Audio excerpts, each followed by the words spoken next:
strong video showing the moments following the helicopter crashing into the water. This is following. This is it right here. There it is. And what you can see after is the blades crashing in, or some of the blades crashing in after the helicopter.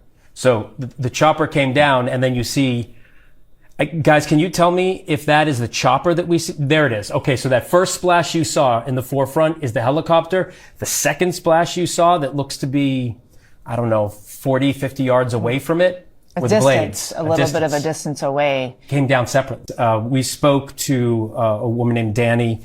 She's in an apartment there. As I was telling you, people, there going to be no shortage of people who saw this happen because people are just looking outside all the time. She says, and we'll quote it because we have it here, "I watched it fall out of the sky. I heard 5 or 6 loud noises that sounded almost like gunshots in the sky and saw pieces fall off. Then I watched it fall into the river."